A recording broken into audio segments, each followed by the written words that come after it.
Hey, McKendrick. Hey. Rapid fire question time. Come on, let's go.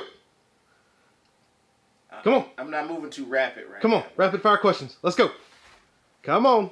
You're disturbing Come on, me. the people need answers. I was in a groove. I was busy answers. Doing stuff. Yeah, me too. Setting up a podcasting studio. Dude. I quit. Nope. Quit.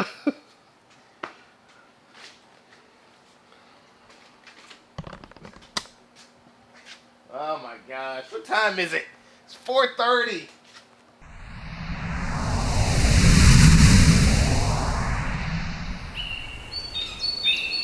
All right, here we go. So this is completely impromptu. So I set this up secretly.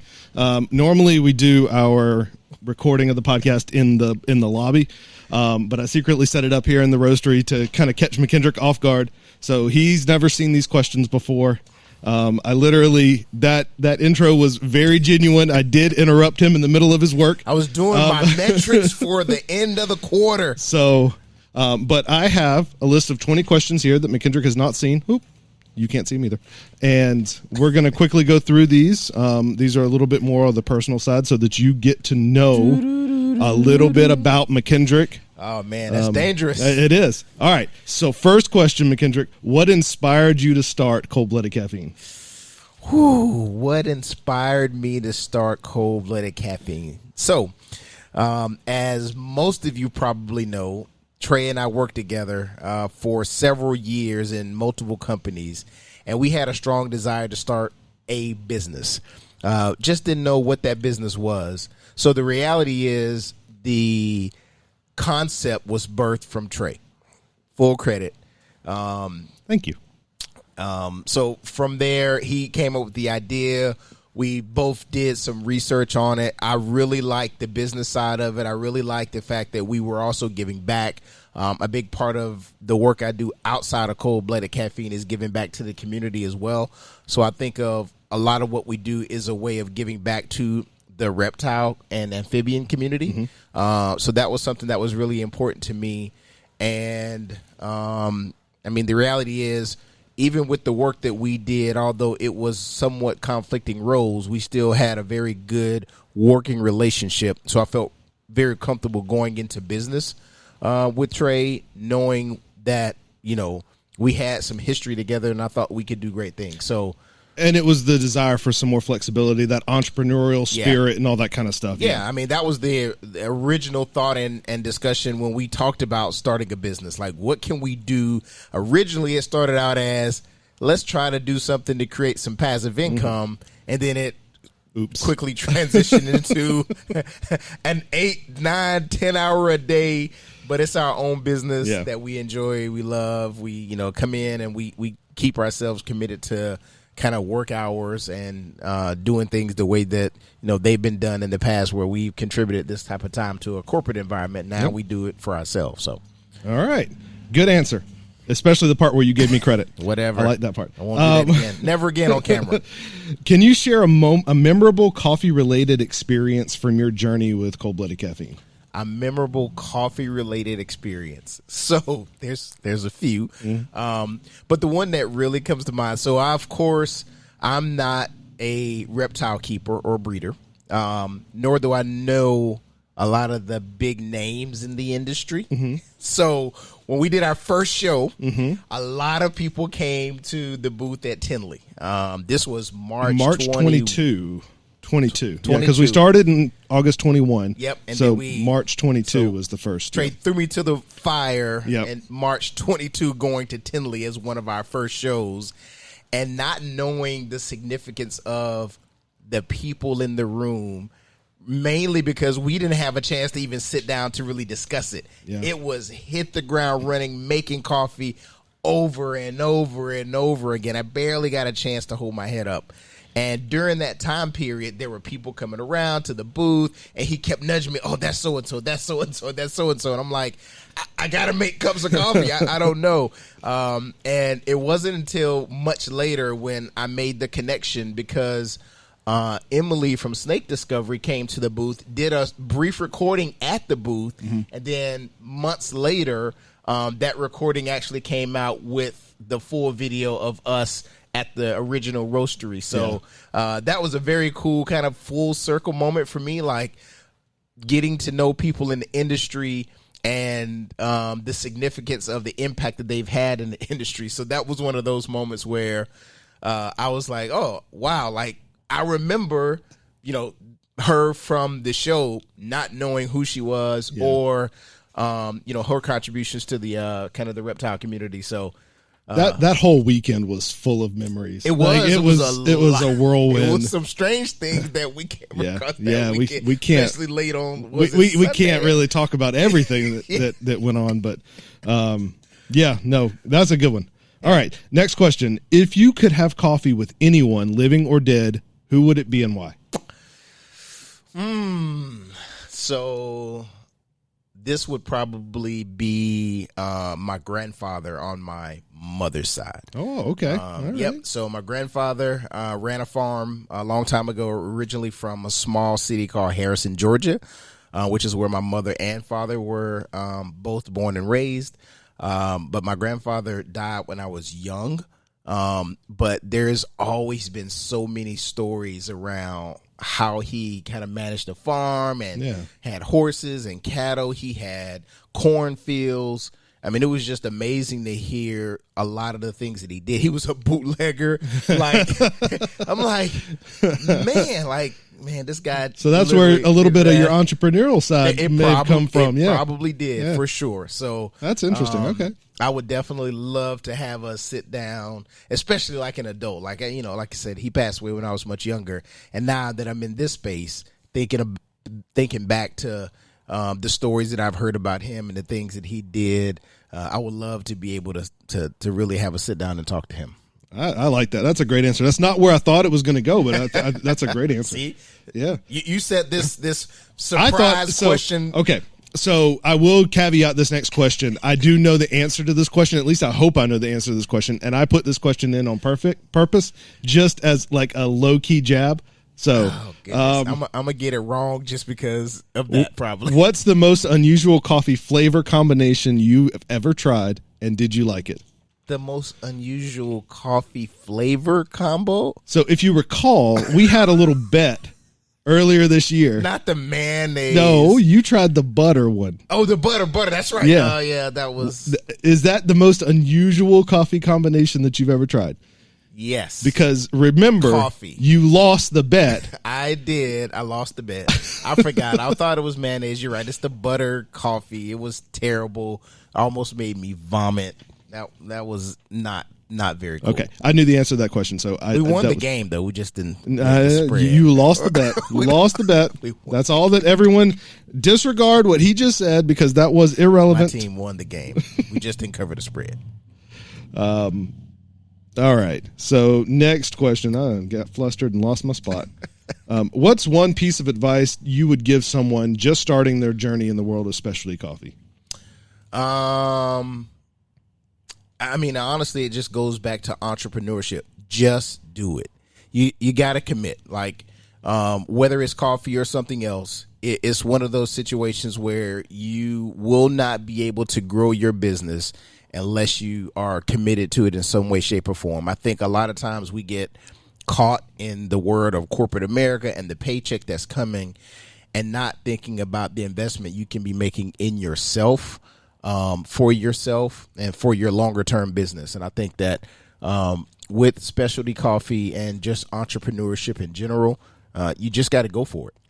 And I'll piggyback off of that to say you'll never be ready. Like with a lot of things in life. I mean, you hear it a lot of things like having kids, getting married. You're never going to be 100% ready to do it, but you just got to jump out there sometimes. I mean, I'm not saying don't have a plan. Do your due diligence. Do your due diligence, have a plan. But like the longer you put it off, someone else is profiting. That's right. Profiting off the things that you could be doing. So you just got to go for it.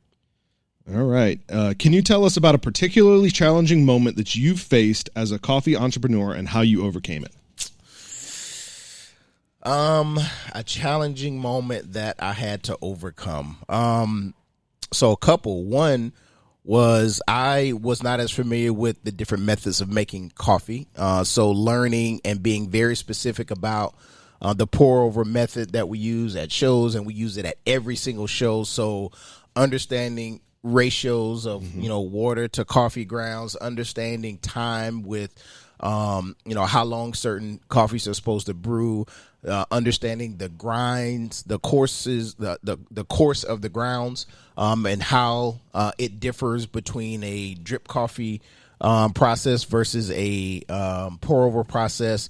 All those things I had to learn, and honestly, because of that, I am pretty particular about how and when I make coffee to do it consistently every time, because that's how I learned. So I didn't, I wasn't a person who came up drinking coffee all the time and always in the break room chatting it up. So when we got into this business, like, that was something that I was like, okay, let me sit down and just learn the art of making coffee, being very specific and intentional about making sure that the ratios are right, the different methods are understood, so that I can also explain it to others when asked. And I'm by no stretch of the imagination the expert in this whatsoever. Yeah. I would definitely, pass someone to trade very quickly to have that conversation. But I know enough to be dangerous, and I know enough that I've had to overcome and be able to answer questions when we do get people to come up to us at the booths when we're, at shows. Yeah. And I think it's even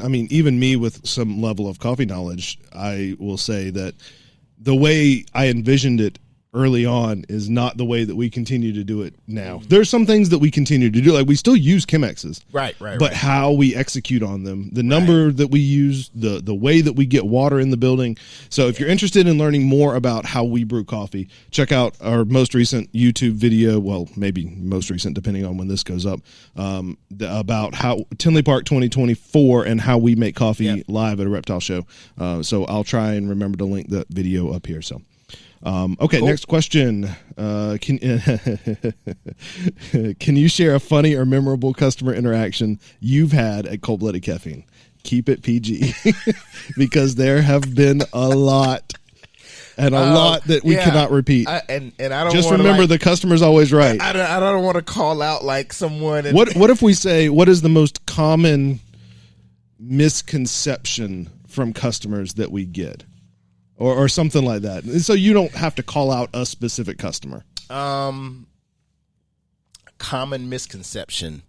We always get questions about the strength of light roast versus dark roast. You mean caffeine content? Caffeine content. Yeah. So when they say, give me the strongest you got, do you mean taste or caffeine? So that's one that happens pretty consistently. Let me just think about. I think I did a video on that as well. I think you did. I think I've got a video on that as well. Yeah. So check that out as well. It's always interesting to see how early people start partaking in alcoholic beverages at some shows. So we've met some interesting people at around 10:30, 10:45 in the morning. Perhaps the hint that we indicated earlier on our first Tinley of an interesting customer interaction. Yeah, that was one. Definitely one. Let's see what else. A good customer. I had to think on that one. All right. Well, that's good enough for now. We got to keep it moving. We're trying to keep it short. It never happens. It never happens. All right. If you weren't running Cold Blooded Caffeine right now, what do you think you'd be doing instead? Wow. Now, that is a really good question, because so I would outside of the coffee businesses that we run, I mentioned earlier, I run a mentoring program. So my thought is I would probably be committing more time to that, but makes sense, yeah. I don't think that there's it would be as like a longer term lucrative outcome that I expect to achieve with my own business. But that would definitely be one of the things that I would be doing. And I also do some consulting work, so I probably try to work on picking that up a little bit more. But the reality is not going back to corporate America. I mean, that's what I was about to say. Like, man, are those two things enough that I would have vacated corporate America? Man, I don't know, man. I think that brings up a good point, that those two things wouldn't have been the catalyst, because you did the mentor program while you were working. I did, right? Absolutely. And so that one to me doesn't seem like it would have been the catalyst to kick you off. And the reality is, but I wouldn't have been able to commit the time to logistics and consulting. Right. Had and I been because you were doing that, right? I mean, that's what you were. I was trying to, right? But so it's interesting, because that's a tough question. I don't know that there would have been a trigger that would have said, take that leap. Yeah. Thank goodness it did. But it did. Yeah. Thank goodness, for sure. All right. What's the most adventurous place that you've ever enjoyed a cup of coffee? The most adventurous place was probably in Cuba. I would have assumed so, yes. Yeah. So I've been to Cuba twice, once last year and again this year, and definitely a phenomenal place to go.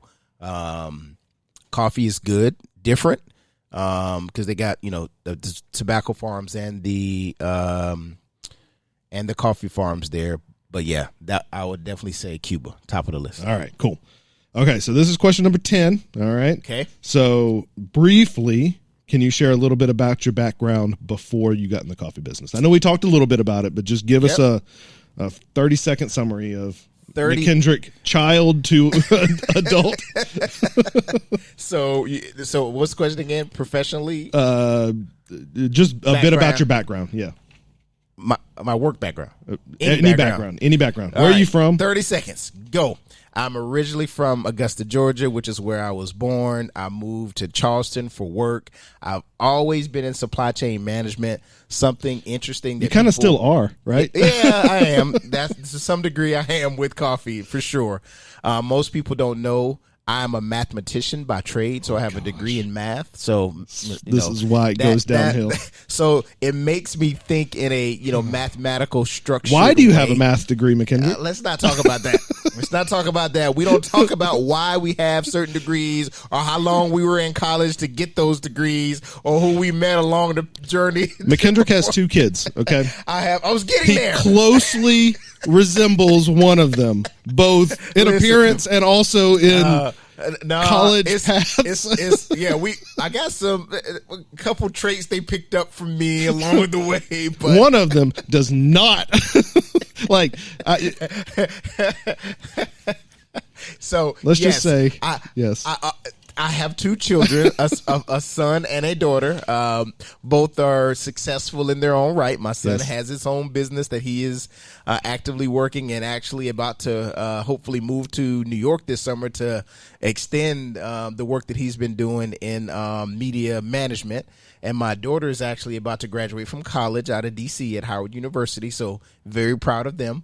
And they're both want to get into somewhat of more of the entrepreneurial space as well. So everything as far as work was concerned was about supply chain and logistics before getting into coffee. And the reality is we still apply those same, those same techniques and skills that we learned, or that I learned throughout my career in the coffee business. So.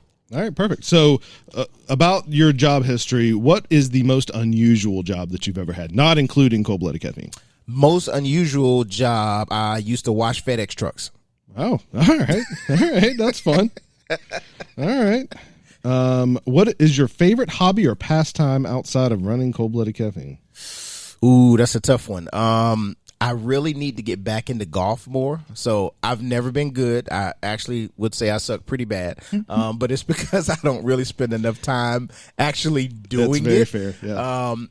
And the funny thing is, when I was much younger, my youngest brother reminded me, I have 2 siblings. I'm the oldest out of 3, that I used to bowl pretty often. Oh, okay. Yeah. So as a young teenager. Those are kind of in the same vein, right? Yeah. So, So, I think I want to do a little bit more golfing, but of course I also like to travel. I enjoy traveling to new destinations. Okay. We'll hang on there, because the next question is, where would you travel right now if you could travel anywhere in the world, and why? I would go to, so one place that I have been thinking about, it's actually a couple, but the one that comes to mind immediately is Greece. Oh, so, yeah, okay. I want to spend some time in Greece. So I'm been looking at the calendar, trying to figure out if there's an opportunity for me to go. Big birthday year for me this year, so still trying to make plans. So, but Greece, that's one of the ones at the top of the list. Nice. Can you share a favorite childhood memory that still makes you smile? A favorite childhood memory. Let's see. Getting a big wheel for Christmas. Oh, right. The big green Incredible Hulk, green machine. Man, big branded. wheel. All right. Yeah, I had a good one, man. All right. That was probably awesome. one of the better gifts that I got that definitely I still remember to this day. All right. What is a skill or talent that you've always wanted to learn but haven't had the chance to do yet? Ooh. One thing that has come to mind recently is I really wanted to learn a second language. I wanted to learn Spanish. I mean, I've been traveling and going to a lot of Spanish-speaking countries. And I pick up words here and there. I took Spanish in high school. I didn't really take foreign language in college. Yes, I did. I took German for a couple semesters, but no sprechen Sie Deutsch. That's cool. I think about from time to time working on my Spanish skills. I got a couple folks out there who have offered to assist. Okay. So I may be reaching out once I get serious about it.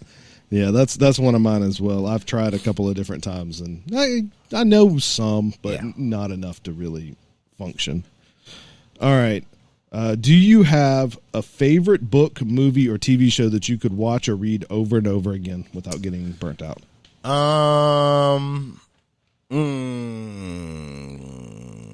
So there's an older movie directed by Robert Townsend called The Five Heartbeats.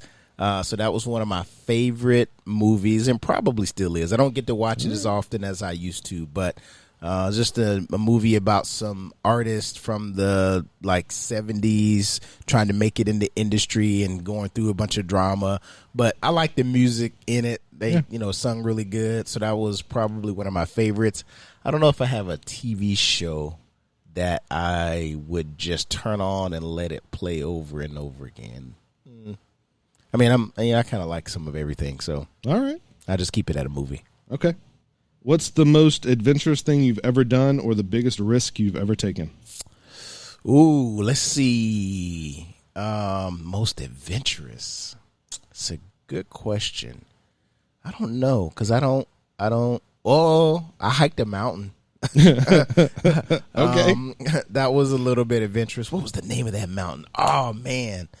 I mean, it wasn't like a huge mountain, but it was in Colorado.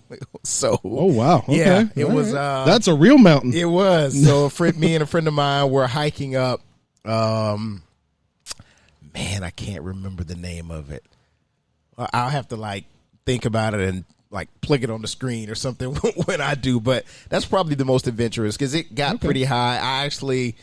Made it to the top, took a few pictures. Passed out for a little bit. Passed out for a little bit. Yeah, woke up, wanted to figure out where I'm at, and then had to walk. What took about 2 hours to get up there. It was crazy. Yeah, but it was a good time. That was probably the most adventurous. Okay. All right, 3 more questions. Okay. Can you tell us about a memorable travel experience or trip that changed your perspective on life? I would probably go with